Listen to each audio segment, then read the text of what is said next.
जो पितृपक्ष में ब्राह्मण को भोजन कराते समय नहीं बनाई जाती। एक तो कुमड़ा, दूसरा पत्ता गोभी, जो बंद गोभी होती है ना, वो बंद गोभी जो होती है ना पत्ता पत्ता वाली, उसकी भी सब्जी पितरों के ब्राह्मण अगर भोजन करता है तो उसमें नहीं बनाई जाती। एक कुमड़ा, ये जो पेठा बनता है ना कुमड़ा का, ये भी श्राद्ध पक्ष में नहीं खिलाया जाता। महाराज बुरा कोला पेड़ा बोलते हैं, क्या बोलते हैं उसको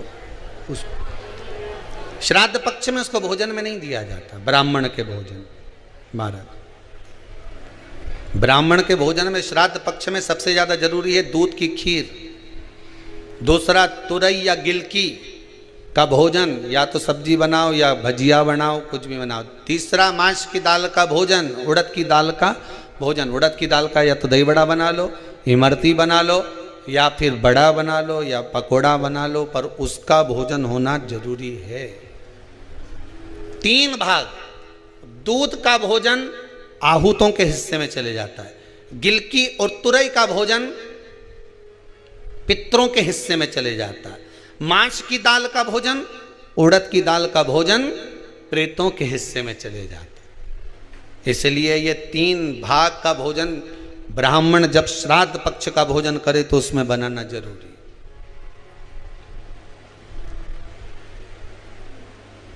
बहुत जरूरी। आपके यहां जब श्राद्ध हो भोजन अवश्य मिले। कई लोग कहते हैं गुरुदेव जब हम गया जी से आ जाएं तो क्या ब्राह्मण भोजन कराना जरूरी है? क्यों नहीं, कराओ, क्यों नहीं करा? क्या गाय की रोटी निकालना जरूरी है?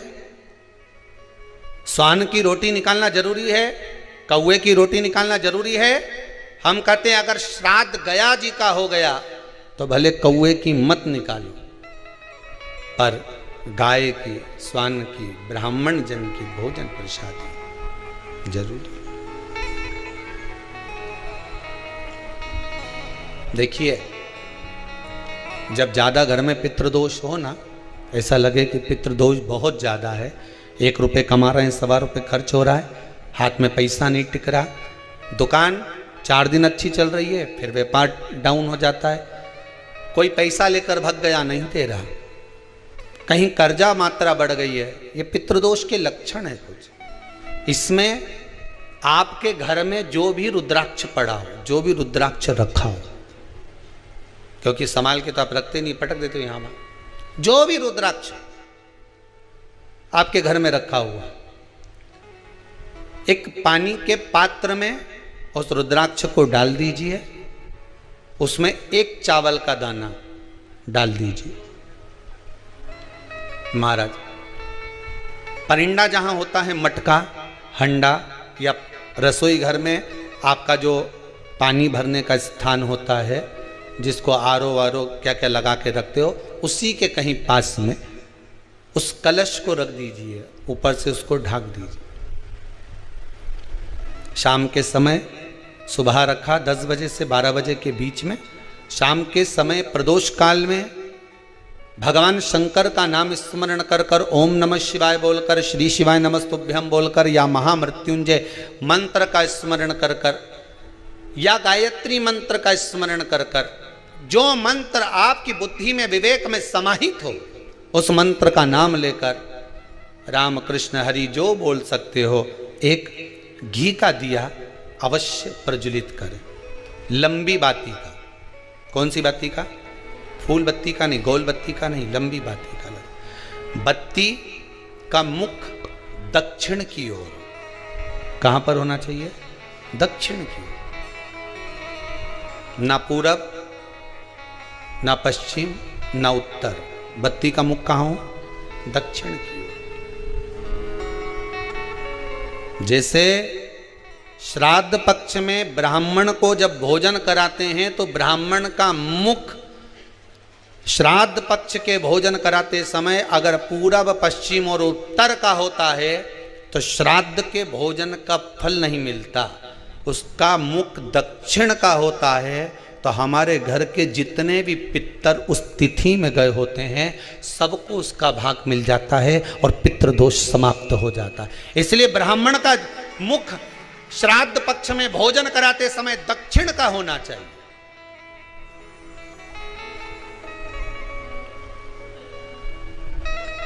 ब्राह्मण का मुख दक्षिण का हो।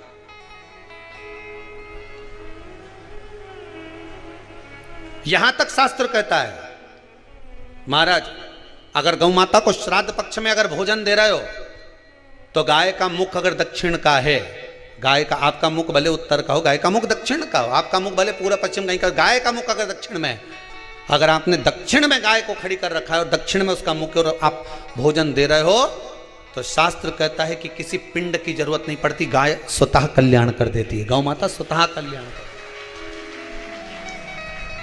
दक्षिण मुखी हो। तो दिए की जो बाती का मुख कहां होना चाहिए? दक्षिण का। और दक्षिण का मुख महाराज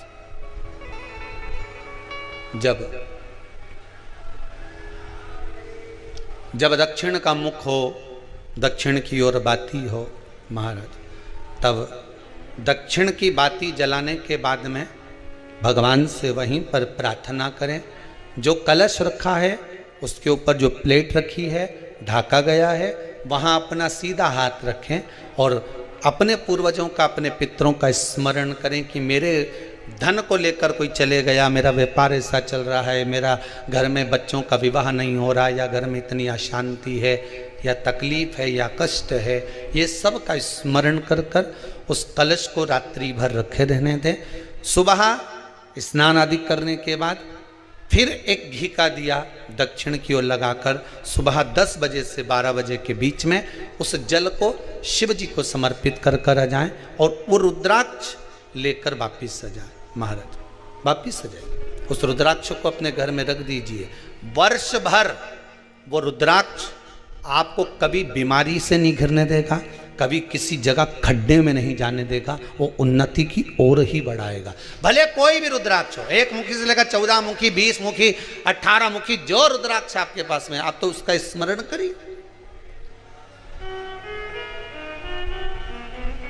आप उसका स्मरण करिए।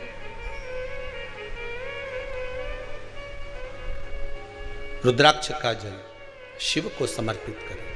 पितरों के जितने भी द्वार हैं, पितरों के जितने भी दरवाजे हैं, पितृलोक में जितने भी पितृ विराजमान होते हैं महाराज, ये सब शंकर के ऊपर चढ़े हुए जल का भाग ग्रहण करते हैं। शिव के ऊपर चढ़ाओ। 33 कोटि देवताओं में से कोई एक देवता ऐसा बता दो जिसको काली तिल्ली चढ़ती हो, काली मिर्च चढ़ती हो, सारे वृक्षों की पत्तियां चढ़ती हों, सब तरह के पुष्प चढ़ते हों, दुर्वा भी चढ़ती हो, बेलपत्र भी चढ़ता हो, आँख का पुष्प भी चढ़ता हो, धतूरा भी चढ़ता हो, जिसको भांग आदि भी चढ़ती हो, तुलसी की मंजरी भी चढ़ती हो। तुलसी की मंजरी भी शंकर को चढ़ती, तुलसी का दल नहीं, मंजरी वो भी चढ़ती। 33 कोटि देवताओं में कोई ऐसा देवता बताओ, संपूर्ण सामग्री भगवान केवल एक हैं, देव अधिदेव महादेव, जिनको काली तिल भी चढ़ रही है, काली मिर्च भी चढ़ रही है, जिनको संपूर्ण सामग्री भगवान शिव को समर्पित हो रही, संपूर्ण यहां तक राई, सरसों, राई के दाने तक भगवान शंकर को चढ़ते हैं। 1.25 लाख दाने का प्रमाण है महाराज शंकर जी को समर्पित करने का। सरसों चढ़ती, राई चढ़ती महाराज, पुष्प, बेलपत्र, दुर्वा, जगह जगह के पुष्प शिव को समर्पित होते। दे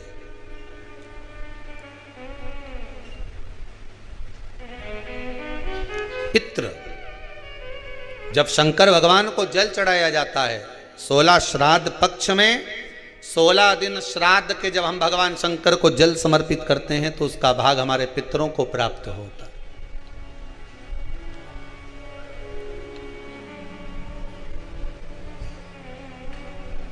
केवल 16 श्राद्ध के दिन ही ऐसे होते हैं जिसमें शंकर भगवान को जल में दूध मिलाकर चढ़ाने की जगह दूध भले 1 चम्मच चढ़ा रहे हो पर अलग से चढ़ाओ, कच्चा दूध अलग से चढ़ाओ, उसके बाद भले तुम जल चढ़ा दो, पर लोटे में जल में दूध मिलाकर 16 दिन श्राद्ध पक्ष में नहीं ले जाना। भले 1 चम्मच दूध लेकर जाओ, 1 कटोरी दूध लेकर जाओ, पर कच्चा दूध अलग से लेकर जाओ, शंकर भगवान को अलग से चढ़ाओ। क्योंकि 16 दिन श्राद्ध पक्ष के जब भगवान शंकर को दूध और जल चढ़ाया जाता है, वो हमारे पितरों के खाते में चला जाता है, हमारे पितरों को उसका भाग मिलता है। इसलिए शंकर भगवान को कच्चा दूध भी चढ़ाओ तो पानी में मिलाकर नहीं, एक अलग से 1 चम्मच ले जाओ, भले फिर शिव जी को चढ़ा दो, भले छोटा सा कटोरी में ले गए चढ़ा दिया, जल ले गए चढ़ा दिया, वो हमारे पूर्वजों को प्राप्त होता है, वो हमारे पूर्वजों को प्राप्त होता है। जो पितृपक्ष में ब्राह्मण को भोजन कराते समय नहीं बनाई जाती, एक तो कुमड़ा, दूसरा पत्ता गोभी, जो बंद गोभी होती है ना, वो बंद गोभी जो होती है ना पत्ता पत्ता वाली, उसकी भी सब्जी पितरों के ब्राह्मण अगर भोजन करता है तो उसमें नहीं बनाई जाती। एक कुमड़ा, ये जो पेठा बनता है ना कुमड़ा का, ये भी श्राद्ध पक्ष में नहीं खिलाया जाता। महाराज बुरा कोला पेड़ा बोलते, क्या बोलते हैं उसको, श्राद्ध पक्ष में उसको भोजन में नहीं दिया जाता, ब्राह्मण के भोजन। महाराज ब्राह्मण के भोजन में श्राद्ध पक्ष में सबसे ज्यादा जरूरी है दूध की खीर, दूसरा तुरई या गिलकी का भोजन, या तो सब्जी बनाओ या भजिया बनाओ, कुछ भी बनाओ, तीसरा मांस की दाल का भोजन, उड़द की दाल का भोजन, उड़द की दाल का या तो दही बड़ा बना लो, इमरती बना लो, या फिर बड़ा बना लो, या पकोड़ा बना लो, पर उसका भोजन होना जरूरी है। 3 भाग दूध का भोजन आहूतों के हिस्से में चले जाता है, गिलकी और तुरई का भोजन पितरों के हिस्से में चले जाता है, मांस की दाल का भोजन, उड़द की दाल का भोजन प्रेतों के हिस्से में चले जाता है। इसलिए ये 3 भाग का भोजन ब्राह्मण जब श्राद्ध पक्ष का भोजन करे तो उसमें बनाना जरूरी है।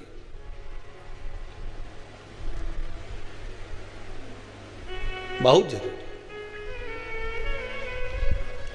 आपके यहां जब श्राद्ध हो भोजन अवश्य मिले।